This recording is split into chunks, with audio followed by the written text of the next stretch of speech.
नमस्कार दोस्तों, मैं विकास कुमावत आप सभी का हमारे YouTube चैनल स्टडी टावर में स्वागत करता हूं। आज हम एक बड़े ही इंटरेस्टिंग टॉपिक पर बात करने वाले हैं जिसका नाम है हेलीकॉप्टर मनी। शायद ही आप में से किसी को पता हो कि ये क्या चीज़ है, क्योंकि बहुत ही कम सुनने को मिलता है और अभी यह चर्चा में है। तो यह चर्चा में क्यों है और हेलीकॉप्टर मनी क्या होता है, हम इस वीडियो के जरिए इसके बारे में जानेंगे। तो दोस्तों, आप सभी को पता होगा कि आज पूरे विश्व में फैली कोरोना महामारी के कारण कई देशों में लॉकडाउन है, जिसके कारण पूरे विश्व की अर्थव्यवस्था खतरे में है। हमारे भारत में भी लॉकडाउन है और इसी कारण भारत में भी छोटे से छोटा और बड़े से बड़ा उद्योग बंद है, जिसके कारण बेरोजगारी लगातार बढ़ रही है। और अगर दोस्तों बेरोजगारी बढ़ेगी तो लोगों के पास पैसा नहीं होगा, तो उनकी क्रय शक्ति, परचेसिंग पावर कम होती जाएगी, जिससे अर्थव्यवस्था और भी नीचे जाती जाएगी। अर्थव्यवस्था को इस खतरे से बचाने के लिए सरकार के द्वारा कई सारे कदम उठाए जाते हैं, जिसमें आरबीआई अपनी रेपो रेट कम कर देता है, यानी कि बैंकों को आरबीआई ने जो पैसा दे रखा है उस पर टैक्स में कमी कर देता है। दूसरा है, आम लोगों ने जो लोन ले रखे हैं उनकी ईएमआई को 3 महीनों की छूट दी गई है, जैसा कि अभी हमारी भारत सरकार के द्वारा किया गया है। यानी कि 3 महीनों तक आपके द्वारा लिए गए लोन की ईएमआई नहीं देनी है। कई लोगों के दिमाग में ख्याल आ रहा होगा कि अगर 3 महीनों तक ईएमआई नहीं भरेंगे तो एनपीए हो जाएगा, तो ऐसा बिल्कुल नहीं होगा, क्योंकि यह निर्देश सरकार के द्वारा जारी किए गए हैं।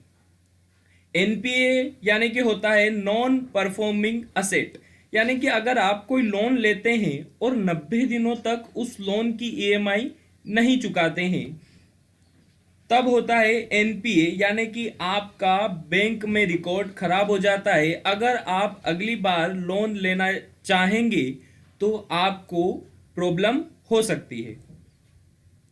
सरकार के द्वारा उठाए गए ऐसे ही कदमों में से एक है हेलीकॉप्टर मनी। हेलीकॉप्टर मनी शब्द का प्रयोग सबसे पहले मिल्टन फ्रीडमैन के द्वारा किया गया था। बात करें मिल्टन फ्रीडमैन के बारे में, तो यह एक अमेरिकी अर्थशास्त्री है जिन्हें 1976 में नोबेल भी मिला है। अब बात करें कि हेलीकॉप्टर मनी की, तो हेलीकॉप्टर मनी का मतलब होता है रिजर्व बैंक के द्वारा और अधिक रुपए छापे जाएं और सरकार को दे दिए जाएं, ताकि सरकार उन पैसों को आम आदमी को दे सके, जिससे आम आदमी अपनी मूलभूत आवश्यकताओं की पूर्ति कर सके। और दोस्तों, यह पैसा सरकार को वापस भी नहीं करना होता है। यानी कि बात करें कि रिजर्व बैंक के द्वारा जो पैसा सरकार को दिया गया है वो सरकार को वापस रिजर्व बैंक को नहीं देना होता है, और जो पैसा सरकार के द्वारा आम आदमी को दिया गया है वह पैसा आम आदमी को भी सरकार को वापस नहीं करना होता है। तो इसका सीधा मतलब है दोस्तों कि पहले आरबीआई पैसा देगी गवर्नमेंट को और फिर गवर्नमेंट पैसा देगी आम आदमी को, और यह पैसा ना ही आम आदमी को गवर्नमेंट को वापस करना है और ना ही गवर्नमेंट को आरबीआई को वापस देना है। अभी यह हेलीकॉप्टर मनी चर्चा में इसलिए आया क्योंकि तेलंगाना के सीएम के चंद्रशेखर राव ने सरकार से कहा कि लोगों के पास पैसा नहीं है, तो आरबीआई अपने देश के जीडीपी का 5% पैसा लोगों को दे, ताकि उनकी परचेसिंग पावर, क्रय शक्ति बढ़े। दोस्तों, बात करें जीडीपी की, तो जीडीपी का फुल फॉर्म होता है ग्रॉस डोमेस्टिक प्रोडक्ट। भारत का जीडीपी लगभग 3 लाख करोड़ डॉलर है और इसका 5% यानी कि 15,000 करोड़ डॉलर, रुपए में बात करें तो 11 लाख करोड़ रुपए, इतने पैसे सरकार के द्वारा लोगों को दिए जाने चाहिए। इनडायरेक्टली इसका मतलब यही है दोस्तों कि हेलीकॉप्टर से पैसा उड़ाना। बस फर्क इतना है कि पैसा जमीन पर नहीं गिरता है, वह सीधे आपके बैंक अकाउंट में आएगा। अब दोस्तों आप समझ रहे होंगे कि यह तो बहुत अच्छी बात है, ऐसा तो जरूर होना चाहिए। तो दोस्तों हेलीकॉप्टर मनी अर्थव्यवस्था को जितना बचाने में सहायक है उतना ही गिराने में भी सहायक है। तो आइए हम देखते हैं। बात करें दोस्तों इन्फ्लेशन की, यानी कि लोगों के पास अगर पैसा आएगा तो लोग उसे खर्च करेंगे, सामान खरीदेंगे, क्योंकि उनको पता है कि यह पैसा वापस तो करना नहीं है।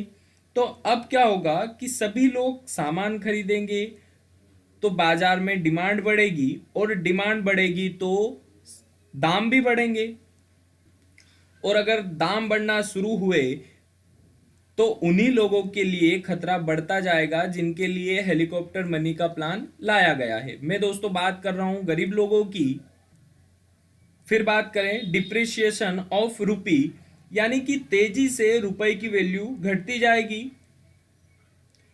क्योंकि आरबीआई के द्वारा ज्यादा पैसा प्रिंट किया जाएगा, और जो भी चीज ज्यादा होती है उसकी वैल्यू कम होती जाती है।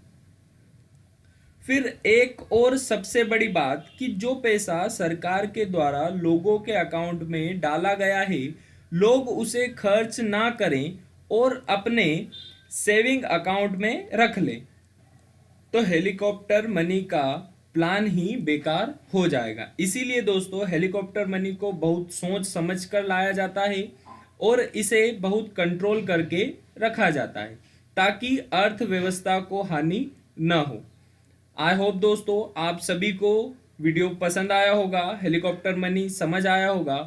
अगर वीडियो अच्छा लगा हो तो लाइक करें, अपने दोस्तों के साथ शेयर करें और हमारे चैनल को सब्सक्राइब करें, बेल आइकन को प्रेस करें ताकि आपको सारे न्यू वीडियो की अपडेट मिलती रहे। मिलते हैं दोस्तों नेक्स्ट वीडियो में। जय हिंद, जय भारत।